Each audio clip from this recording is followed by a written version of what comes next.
باب الجنة للصائمين من أمة محمد صلى الله عليه وآله وسلم قال ويقول الله عز وجل يا رضوان افتح أبواب الجنان ويا مالك أغلق أبواب الجحيم عن الصائمين من أمة أحمد صلی اللہ علیہ وآلہ وسلم او کما قال النبی صلی اللہ علیہ وآلہ وسلم۔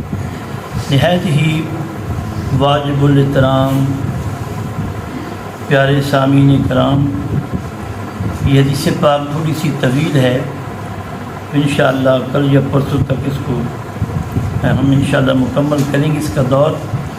تو آج کا جو میرا موضوع ہے اسی حدیث پاک کے بارے میں، اس میں اس کی جو تفسیر، حدیث کی تفسیر حدیث مصطفیٰ سے سنیں تو میری آپ سے گزارش ہوگی کہ آپ بھی کوشش کریں، میں بھی کوشش کروں کہ جن باتوں کے بارے میں نبی علیہ السلام نے، فرشتے نے بد دعا کی، نبی علیہ السلام نے آمین کہا، ان کی بد دعا سے اللہ تعالیٰ بچنے کی مجھے اور ہم سب کو توفیق عطا فرمائے۔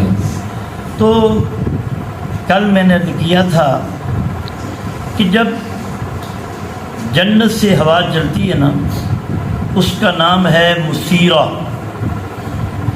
مسیرہ نام ہے جب وہ پیاری پیاری ہوا نا دھیمی سی چلتی ہے، تو جب وہ جنت کے درختوں کے پتوں پر پڑتی ہے نا ہوا، تو آپ جانتے ہیں کہ جب ہلکی ہلکی ہوا چلے اور درختوں پہ وہ ہوا کا اثر ہو تو عجیب سی آواز جو ہے نا وہ پیدا ہوتی ہے۔ جب وہ آواز پیدا ہوتی ہے تو جنت کی جو حوریں ہیں تو وہ اپنے محلات سے باہر نکل کر نا آتی ہیں، پھر پتہ ہی وہ کیا کہتی ہیں، اے اللہ، جنت کے بالا خانوں سے نکل کر جب درمیان میں آتی ہیں تو کہتی ہیں کوئی ہے اللہ کی بارگاہ سے ہم سے منگنی کرنے والا، تاکہ اللہ تعالیٰ اس کو ہمارے لیے جوڑ دے۔ دیکھو نا، روزہ آپ یہاں رکھتے ہیں، نیکی آپ یہاں کرتے ہیں، تو جنت کی حوریں آپ کی طرفدار ہو جاتی ہیں۔ اور پھر آگے میرے نبی علیہ السلام فرماتی ہیں، وہ پھر وہی حوریں جنت کے دروغہ سے پوچھتی ہیں کہ یار یہ کیسی رات ہے؟ وہ لبیک کہہ کر جواب دیتی ہیں، یہ رمضان شریف کی پہلی رات ہے۔ یہ رمضان شریف کی جو ہے یہ پہلی جو ہے یہ رات ہے۔ اور پھر اس میں آواز آتی ہے کہ جنت کے دروازے محمد مصطفیٰ کی امت کے لیے آج کھول دیے گئے ہیں، آج کھول دیے گئے ہیں۔ حضور علیہ السلام نے ارشاد فرمایا جنت کے دروازے تو کھول دیے گئے، تو اللہ تعالیٰ مالک کی جنت سے جو دروغہ ہے اس سے فرماتی ہیں کہ محبوب کی امت کے لیے روزے داروں پر جہنم کے دروازے بھی بند کر دیے جائیں۔ جنت کے دروازے کھول دیے گئے اور جہنم کے دروازے بند کر دیے جائیں۔ جس سبب سے آدمی جہنم کے قریب ہوتا ہے، جس سبب سے آدمی گناہ کا مرتکب ہوتا ہے، اللہ وہ دروازہ جو ہے وہ بند کرنے کا حکم دیتا ہے۔ تو نبی علیہ السلام نے فرمایا، پھر حکم ہوتا ہے یا جبریل اہبط الی الارض فاصفد مردۃ الشیاطین، فرمایا کہ جہنم کے دروازے بند کر دیے جائیں۔ تو جبریل کو حکم ہوتا ہے نا، تو زمین پر جاؤ، سر کے شیطان کو قید کرو اور ان کے گلے میں توق ڈال کر، تو روایت میں حدیث پاک میں آتا ہے، اسے ثم اقذفہم فی البحار حتی لا یفسدوا علی امت محمد حبیبی صلی اللہ علیہ وسلم۔ تو جبریل امین نے نا ان شیطانوں کو دریا میں پھینک دیتی ہیں۔ کہاں پھینکتی ہیں؟ ان کو وہاں پر آتا تھا نا کہ جیسے حقیر کی جیل ہوتی ہے، تو حدیث پاک میں مل گیا کہ دریا میں اسے پھینک دیتے ہیں، اور تاکہ حضور کی امت جو ہے، امت کے لیے یہ ان کے روزوں کو خراب نہ کریں۔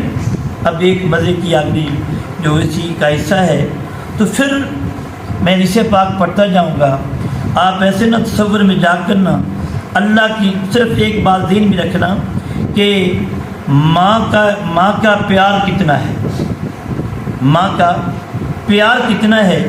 اب تھوڑا سا خلوت میں جائیں، ایک ماں بچہ جان مانگتا ہے، ماں قربان کرتی ہے۔ تو میں رات کی بات کروں کہ آصف کی امی جو ہے نا، وہ نکو انعام اللہ جو ہے وہ بڑا لاڈا سا ہے، تو سکول میں بھی اپنی مرضی سے پڑھتا ہے۔ اس دفعہ اسے انعام ملا، تو نئے ٹیچر آئے تو انہوں نے مجھے کہا قاری صاحب اس کو انعام کیسے ملا؟ میں نے کہا اس کا انعام جو ہے یہ منہ دکھائی کا ہے۔ تو ماں کی بات کرتا ہوں تو کافی اس نے پیسے رکھے ہوئے تھے، میں نے کہا جب ہم مانگتے ہیں تو آپ جواب دیتے ہیں، کہنے لگا یہ نکو پیر کے پیسے ہیں۔ تو یہ ماں اتنا پیار کرتی ہے، اتنی محبت کرتی ہے۔ اب آؤ تھوڑی سی جھلک میں آپ کو تنہائی کی بیان کرتا ہوں۔ میں جب اکیلے بیٹھے ہو نا، تو ایک ماں کا یہ پیار ہے میرے بھائیوں، ایک ماں کا یہ پیار ہے جو اللہ 70 ماؤں سے بڑھ کر پیار کرنے والا ہے، اس کی عظمت کا اندازہ کون لگا سکتا ہے۔ ایک ماں کا پیار ہے، آپ کو تکلیف ہوتی ہے وہ چھائیں کرتی ہے، آپ کو دکھ ہوتا ہے وہ جان فدا کرتی ہے۔ یہ تو ایک دنیاوی مادی چیز ہے نا، تو 70 ماؤں کا پیار صاحب وہ کتنا ہوگا، کتنا بے بھا اس کی قدر ہوگی۔ تو پیارے آقا علیہ السلام نے ارشاد فرمایا، کیا فرمایا؟ جب یہ اس کی رات آتی ہے تو اللہ ایک منادی والے کو حکم دیتا ہے، میری 3 چیزوں کا میری طرف سے انعامات کا اعلان کرو۔ کتنی چیزوں کا بھی؟ 3 چیزوں کا۔ نمبر 1 کیا؟ مراتن۔ نمبر کیا؟ نمبر 1 فرمایا ہے کوئی مانگنے والا، حل من سائل فأوتیہ سؤلہ، ہے کوئی مجھ سے مانگنے والا، وہ مانگے تو صحیح، اسے میں عطا کی طرح فرماتا ہوں۔ یہ ہر رات کی بات کر رہا ہوں، پہلے حوروں کی بات آئی، ہے کوئی مانگنے والا اسے میں عطا کروں، تو پھر آواز آتی ہے حل من تاب فأتوب الیہ، اور ہے کوئی گناہوں کی معافی مانگنے والا، اپنے جرم کی معافی مانگنے والا، فأتوب الیہ، تو میں اللہ اس کے توبہ کو قبول فرماتا ہوں، اس کی توبہ میں قبول کرتا ہوں۔ اب آگے سنیں، حل من مستغفر فاغفر لہ، اور ہے کوئی مجھ سے معافی مانگنے والا، وہ معافی مانگے میں اسے معاف فرماتا جاؤں۔ اب تیسری بات، اللہ نے تو عطا کرنے میں لفظ اخیر لفظ جو ہے یہ شایان شان نہیں ہے، لیکن کیا کریں، ہماری کوئی جہاں پر ہماری اردو کی زبان کا ادب ختم ہوتا ہے وہ ہم بول دیتے ہیں۔ آپ سے پوچھتا ہوں میں، تو پھر آواز پتہ ہی کیا آتی ہے؟ سنیں، کبھی عالم محبت میں جائیں، جس نے پیدا کیا ہے وہ تو اس سے پیار کتنا کرتا ہے، وہ کھلاتا ہے لیکن کھاتا نہیں ہے، پلاتا ہے لیکن وہ پیتا نہیں ہے، دیتا ہے وہ لیکن لیتا نہیں ہے۔ تو میرے بھائی آواز آتی ہے من یقرض الملی غیر العدومی، اور فرمایا ایسا کوئی آدمی ہے جو اللہ کو قرض دے، بات میں گہرائی نہیں گئے، ایسا کوئی ہے جو اللہ کو، لفظ پہلے غنی آ گیا ہے، غنی وہ ہوتا ہے اس کو پرواہ کوئی نہیں ہوتی ہے، تو اللہ فرماتا ہے، وہ ندا کرنے والے کو حکم دیتا ہے، ایسا کوئی ہے جو غنی کو قرض دے، جو ایسا غنی ہے جو مجبور نہیں ہے، جو مجبور نہیں ہے، تو فرمایا پورا پورا ادا کرنے والا ہے، ذرا بھر بھی وہ جھوک نہیں رکھتا ہے۔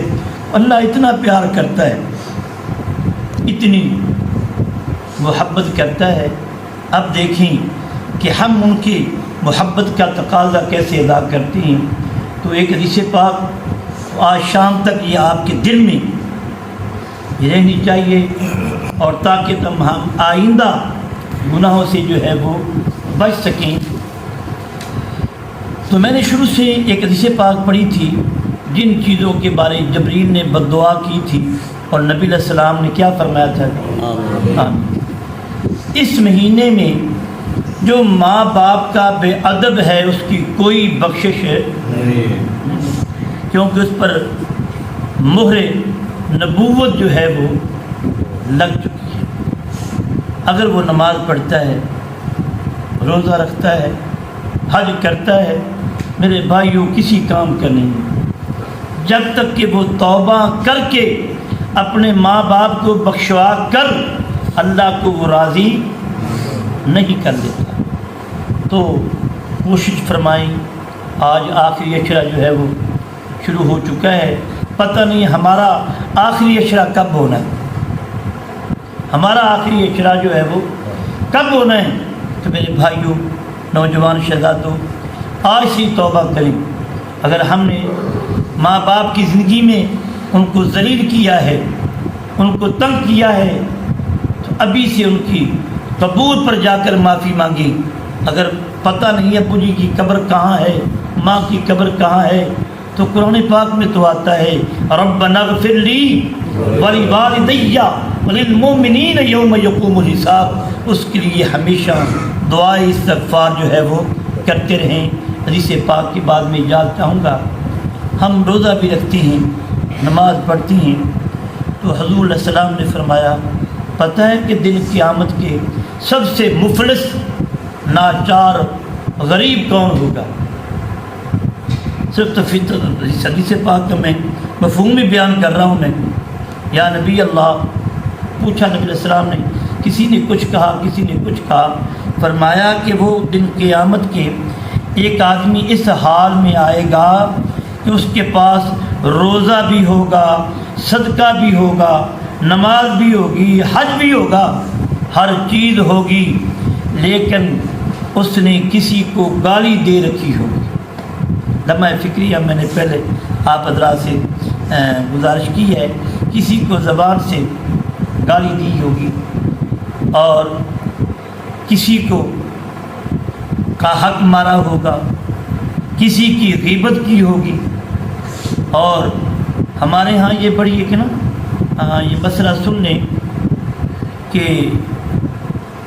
یاد رکھیں کہ امامت، ابھی تک میرے 5 منٹ باقی ہیں، ابھی یہ مسئلہ سن لیں، آپ جہاں پر بھی نماز پڑھتے ہیں، کہاں بھی عرض کیا میں نے، جہاں پر بھی جس عالم کے پیچھے نماز پڑھتے ہیں، تو میں آپ سے ایک نیکی کا بدلہ کیا ہوتا ہے بھائی؟ ساڑھے بزرگ نبی حضرت صاحب یاد رکھیں بات، نیکی کا بدلہ اونچا، نیکی کا بدلہ اگر ایک آدمی نیکی کرے دوسرا آدمی اس کے ساتھ بدخوئی کرے تو ساڑھے پتہ ہی کیا نہیں بھی یہ حلال کا نہیں ہے۔ کیا قرآن کہتا ہے الاحسان الا الاحسان، نیکی کا بدلہ نیکی ہے۔ نمازیں خراب نہ کیا کرو، مسجد کے امام کے پیچھے تم نماز پڑھتے ہو، کبھی سوچا ہے کہ آپ آتے ہیں جب 5 منٹ کا ٹائم پڑا ہوتا ہے، 10 منٹ کا ٹائم پڑا ہوتا ہے، امام مسجد بیچارہ استغفر اللہ بیچارہ نہیں ہے تو اللہ کی بارگاہ میں اس کا ایسا بڑا مقام ہے جس کو اللہ اپنے مسئلے کے لیے چن لے، اس سے بڑھ کر ایسا بھی ذات اور کیا ہے؟ بادشاہتیں سب چیزیں پیچھے ہیں، تو وہ آتا ہے، کوئی بات آپ سے نہیں کرتا ہے، کوئی شکوہ نہیں کرتا، مسجد کی بات ہوتی تو وہ کر لیتا ہے، تو اس کے بارے میں گلہ کرتے رہنا، یار یہ ایسا ہے، یہ ایسا ہے، یہ ایسا ہے۔ میں آپ سے پوچھتا ہوں، جو قرآن کہتا ہے نیکی کا بدلہ نیکی ہے، اور وہ آدمی اس آدمی کی نماز ہوگی بھی، تو لہٰذا جہاں پر بھی آپ نماز پڑھتے اپنی زبان کو غیبتوں سے بچائیں۔ یہی نماز کا بدلہ 27 نمازوں کا ہے، یہی نماز کا بدلہ 27 نمازوں کا ہے۔ جس کے پیچھے نماز پڑھتے ہو اس کے بارے باتیں کرتے ہو، اس سے بہتر نہیں کہ اپنا بے وضو ہے کہ اپنے گھر میں نماز پڑھ لی کرو بھی۔ تو خدا کے لیے ہم بلا وجہ کی ایسے گناہ کر جاتے ہیں جس کا کوئی صاحب مقصد ہی کوئی نہیں ہوتا، نہ کوئی اس کی بات ہوتی ہے۔ تو لہٰذا جن علماء کرام کے پیچھے خواہ کس مکاتب فکر کا ہے، اس کے پیچھے نماز پڑھتے ہو، اس کا گلہ کرنے سے شکوہ ہے تو انہیں بتائیں۔ علامہ صاحب یہ مسئلہ ہے، اسے بھی علم ہو کہ میں نے غلطی کی تو وہ اپنی غلطی کو کیا کر سکتا ہے، بھی دور کر سکتا ہے۔ لیکن یہ تو نہیں ہے، کبھی سنا ہوگا اگر مولوی صاحب نے کوئی اچھے کپڑے پہن لیے بس یہ پھٹ گیا، یہ پاٹ گیا ہے، ہماری بڑی آمدن ہے۔ ایک دفعہ میں کسی مقام پر بیٹھا تو کچھ پیٹ میں درد تھی، کوئی مسئلہ تھا، تو مولوی صاحب نے کہا آپ نے حلوہ بہت کھایا ہوگا، تو میں نے کہا کہ سب سے پہلے تو بات یہ کہ جھوٹے پر اللہ کی کیا ہے بھائی، اونچا بولے، جھوٹے پر اللہ کی۔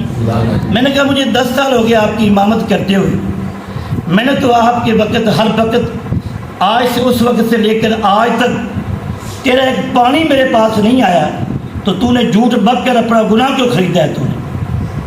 پھر لوگ کہتے ہیں کہ مولوی صاحب مسجد کے پیسے کھا گیا۔ جب میں اس سے پوچھتا ہوں تو دیکھتا ہوں کہ اتنے 10 سال میں اس کے صرف 5 روپے آئے ہیں، تو مطلب یہ کہ یہ بہتان ہے نا۔ حضرات گرامی، اب خدا کے لیے اپنی نمازوں کو برباد نہ کریں۔ میں نے بھی، آپ نے بھی حاکم الحاکمین کے سامنے پیش ہونا ہے، تو پھر کیا ہوگا جب زبان، جسم زبان جو ہماری ہے یہ خاموش ہو جائے گی، مہر لگ جائے گی، جسم بولے گا تو نے یہ عیب کیوں کیا، یہ عیب کیوں کیا۔ تو ہاں میں اب کر رہا ہوں میں، تو پیارے آقا علیہ السلام نے ارشاد فرمایا جب وہ جائے گا نا تو اس نے زبان سے گالی دی ہوگی، کسی کو تنگ کیا ہوگا، غیبت کی ہوگی، تو اللہ تعالیٰ کی ذات جو ہے نا وہ احکم الحاکمین ہے، بڑی عادل ہے، اس کے پاس وہ آ جائیں گے، کہیں گے یا اللہ اس بندے نے نا یہ نمازی ضرور سی، یہ حاجی بڑا بڑا سی، یا اللہ انہیں سارے پلے شاید چھڈی، کوئی نہیں ذمہ دار ہو گیا، انہیں ہر پاسوں پولیس نو کہہ کے بڑے نو کہہ کے بدنام کرن دی نے پوری سانو کوشش کی تھی، یا اللہ اے بھی ظلم ہویا، اے بھی ظلم ہویا، اے بھی ظلم ہویا۔ تو پھر میرے آقا علیہ السلام پتہ کیا فرماتے ہیں، فرمایا اللہ حاکم الحاکمین ہے، وہ فرمائے گا اس کی نیکیاں اس کے کھاتے میں ڈال دی جائیں، ظالم کی نیکیاں، نمازی حاجی غازی اس کی نیکیاں اس کے کھاتے میں ڈال دی جائیں، اس کی وہ اصحابوں نے گناہ یہ کیتے ہوں گے، نیکیاں تو السلام علیکم ہو جان گیاں، تو پھر سارے گناہ ہی بچیں گے۔ تو پھر لوگ اور آئیں گے، کہیں گے یا اللہ اس نے یہ بھی جبر کیا، اس نے یہ بھی جبر کیا، میں اس حاکم الحاکمین کی بات کر رہا ہوں جو مالک یوم الدین ہے، جو خالق ہے۔ تو پھر رب فرمائے گا میں بے انصافی تو کوئی نہیں کرتا، فرمایا انہیں جی کم کرو، یہ ہے نا جی مظلوم، انہاں دے سارے گناہ چک کے نا اس حاجی تے پا دیو جی، جو آدمی دنیا میں ظلم کیے ہیں اس پر ڈال دو، ادخلوا النار، اس کو جہنم میں داخل کرو۔ تو میرے بھائیو وہ احکم الحاکمین، اس کے آگے کوئی لڑ نہیں سکتا ہے۔ تو جو ماں باپ کا بے ادب ہے اسے توبہ کرنی چاہیے، یہ شب اپنا قدر آ رہی ہے، اور جو دینی علماء کرام کو تنگ کرتے ہیں ان کو بھی توبہ کرنی چاہیے، جو بلا وجہ آپس میں لڑائی ڈالتے رہتے ہیں ان پر بھی جہنم کی خوشبو بھی حرام ہے، وہ بھی بچیں۔ تو حضرات گرامی، کل میں نے مغرب کے ٹائم اعلان کیا